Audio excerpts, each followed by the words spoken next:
le commencement de la fin de 36 ans. Le lancement officiel du meeting du Parti de l'Univers qui a mobilisé près de 10 000 personnes a eu lieu au stade de Cité Sikam dans le 5e arrondissement de la ville de Douala.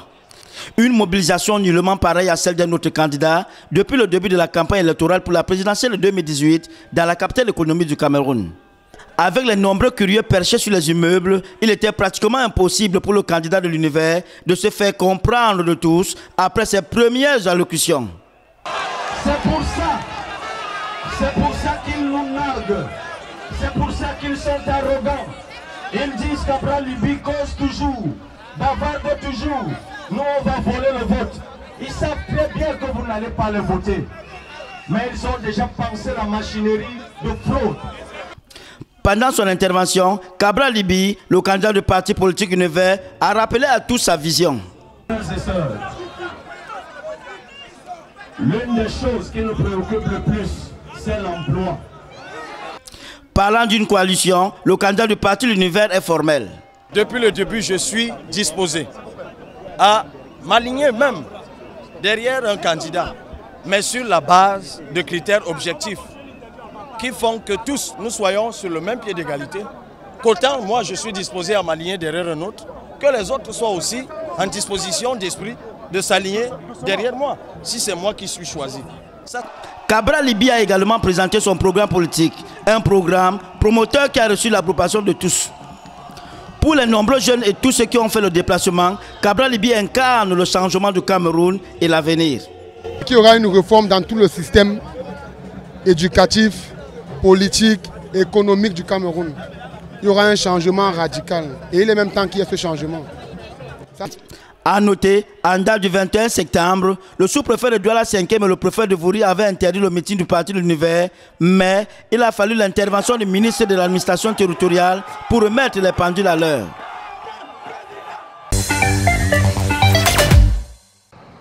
Les recours devant la Cour constitutionnelle gabonaise sont devenus payants depuis quelques mois. Une situation qualifiée d'incompréhensible aux yeux de nombreux intellectuels gabonais. Ces derniers estiment qu'il est moralement inacceptable que l'institution qui juge en dernier ressort de la régularité et de la validité des élections impose une sélection par l'argent des recours contentieux susceptibles d'être présentés devant elle. Au nombre des dénonciateurs, 22 en tout, des juristes, des enseignants, des journalistes, des écrivains, l'économiste Maïs Mouissi, le politologue Wilson André Ndombe ou encore le leader de la société civile, Marc Ona. Pour la petite histoire, depuis le 29 juin, les recours auparavant gratuits au Gabon sont devenus payants à la Cour constitutionnelle. L'institution réclame 5 millions de francs CFA pour contester une élection présidentielle et 500 000 francs CFA pour une procédure concernant un député ou un sénateur. Pour les protestataires, cette mesure, en plus de réserver le droit de contester une élection aux seuls Gabonais nantis,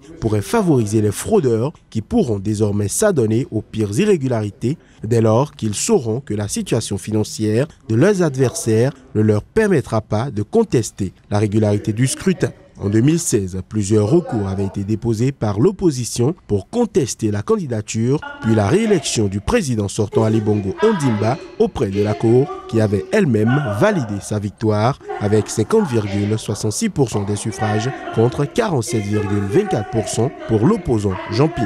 Les élections législatives et locales, les premiers scrutins d'importance depuis 2016, sont prévus le 6 octobre prochain. Un second tour pour les législatives sera organisé le 27 octobre.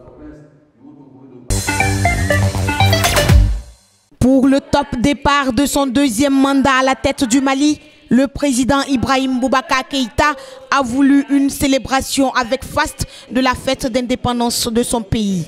Un défilé militaire qui démontre une certaine montée en puissance de l'armée malienne, synonyme d'une volonté affichée par Ibeka de faire de sa priorité la sécurisation du Mali, toujours confronté à la menace djihadiste.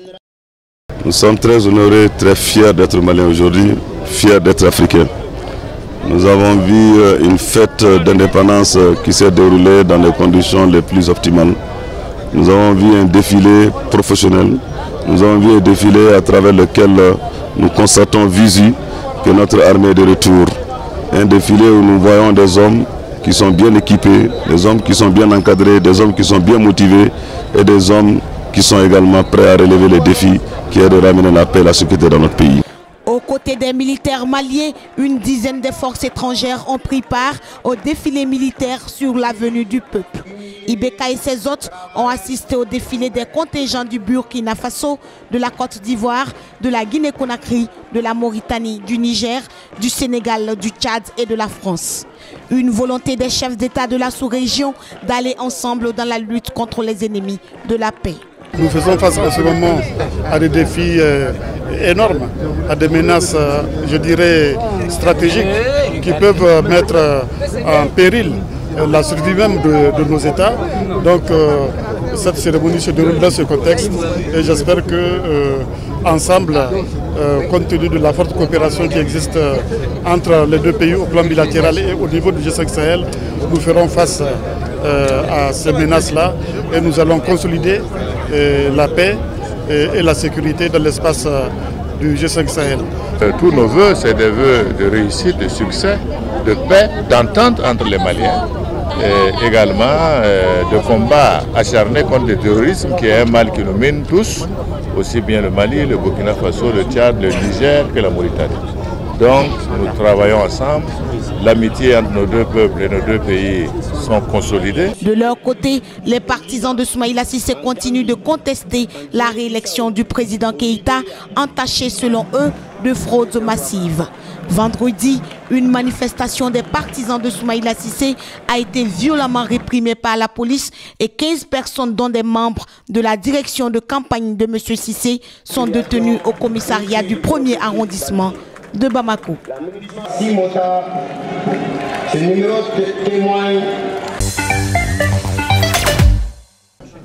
Paris menace les milices libyennes de sanctions internationales. En marge de l'Assemblée générale annuelle de l'ONU, le chef de la diplomatie française a tenu une réunion sur la Libye en présence notamment d'Ahmed Aboulgued, secrétaire général de la Ligue arabe, et de Federica Mogherini, haute représentante de l'Union européenne pour les affaires étrangères et la politique de sécurité. Jean-Yves Le Drian a exhorté la communauté internationale à prendre des sanctions plus radicales à l'encontre de ceux qui empêche la Libye d'avancer vers des élections. Du côté libyen, on dénonce des ingérences étrangères.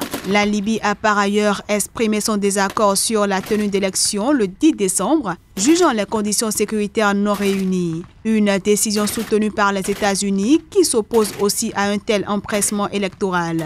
Rappelons que les États-Unis ont imposé le 12 septembre dernier des sanctions financières contre le chef de milice libyen Ibrahim Jadran, dont les forces ont attaqué en juin des terminaux pétroliers cruciaux de l'est de la Libye. Environ 500 000 enfants libyens sont en danger immédiat à Tripoli, qui connaît des affrontements meurtriers depuis près d'un mois. Depuis le 27 août, des combats entre milices rivales ont fait au moins 115 morts et près de 400 blessés. Le bilan des victimes de l'épidémie de choléra qui sévit au Zimbabwe s'est alourdi, passant d'au moins 32 à 45 morts en quelques jours. Selon un rapport publié ce mardi par des autorités sanitaires du Zimbabwe et l'Organisation mondiale de la santé, sur un total de 6 428 cas suspects, 45 décès et 96 cas confirmés ont été enregistrés. La majorité des décès, plus précisément 43, ont eu lieu dans la capitale Harare, les deux autres dans les districts de Makoni, de Masvingo, dans le centre. Un demi-million de doses de vaccins oraux sont attendues mercredi dans le pays. Elles seront distribuées dans les banlieues d'Harare, les plus affectées avant la prochaine saison des pluies attendues d'ici fin octobre. L'actuelle épidémie de choléra qui frappe le Zimbabwe est résistante à de nombreux médicaments.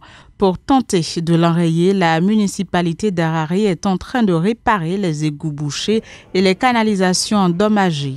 De l'eau potable est distribuée aux habitants, les rassemblements publics et les vendeurs ambulants de nourriture sont interdits. Les épidémies de choléra sont fréquentes au Zimbabwe où les systèmes de distribution et d'assainissement des eaux sont souvent déficients.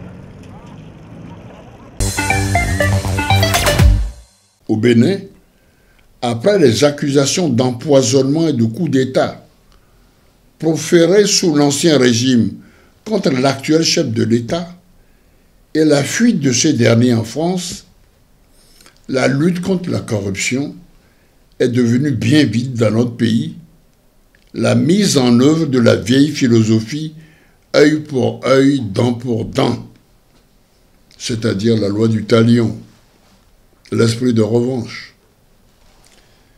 Et le peuple béninois, affamé, malade, victime du chômage des jeunes en particulier, est invité à n'être qu'un spectateur passif et docile du combat des gladiateurs. En excluant brutalement et maladroitement des élections les jeunes, les pauvres, les déshérités, le gouvernement et ses alliés au Parlement ont cette fois poussé le bouchon trop loin. Oui. Ils reprennent ainsi à leur compte le fameux slogan « Salaud de pauvres » du film français La Traversée de Paris. Or, c'est l'exclusion, réelle ou perçue, synonyme de mépris et d'injustice, qui a fait le lit des Samuel Doe. Prenons donc garde et remettons vite l'ouvrage sur le métier si notre objectif est vraiment la paix. L'affaire dite 18 kg de cocaïne pure connaît un nouveau rebondissement. Plusieurs mois après le procès qu'il a relaxé des faits qui lui étaient reprochés, l'homme d'affaires Adjavon Sébastien se retrouve de nouveau convoqué pour la même affaire, mais cette fois-ci devant la Cour de répression des infractions économiques et du terrorisme CRIET. Une juridiction dont la légitimité est pourtant remise en cause par les experts de droit. Dans l'organisation judiciaire du Bénin, au moment où M. Adjavon était jugé, au moment où le jugement a été rendu, le jugement ayant bien sûr prononcé sa relâche a été rendu avec tous les autres, il n'avait qu'une seule possibilité de voie de recours, c'est la voie d'appel. Cet appel bancal du procureur général intervenu dans les conditions que les réseaux tout autour on a toujours déterminées, ne devrait que logiquement conduire vers la cour d'appel. Mais la CRIET n'est pas une juridiction d'appel. Même la loi qui a créé la CRIET ne fait pas d'elle une juridiction d'appel. Elle n'a pas cette compétence. Au-delà de l'aspect juridique, les membres de l'Union sociale libérale dénoncent un acharnement politique envers le président de leur parti. Pour eux, il s'agit en réalité d'une tentative visant à empêcher Adjavon Sébastien d'être candidat aux prochaines élections. Quand vous êtes dans un régime dictatorial, nous pouvons assister à tout. L'huissier qui a notifié la convocation au président Adjavon est clair là-dessus. C'est l'affaire des 18 kilos de cocaïne. Or, cette affaire est vidée. Pourquoi on y revient? Si on y revient, c'est parce qu'on a des intentions politiques. L'honorable André Dassoundou a exhorté les militants et le peuple béninois à rester mobilisés derrière Sébastien Adjavon le 4 octobre prochain, date de sa comparution devant la Cour de répression des infractions économiques et du terrorisme CRIET.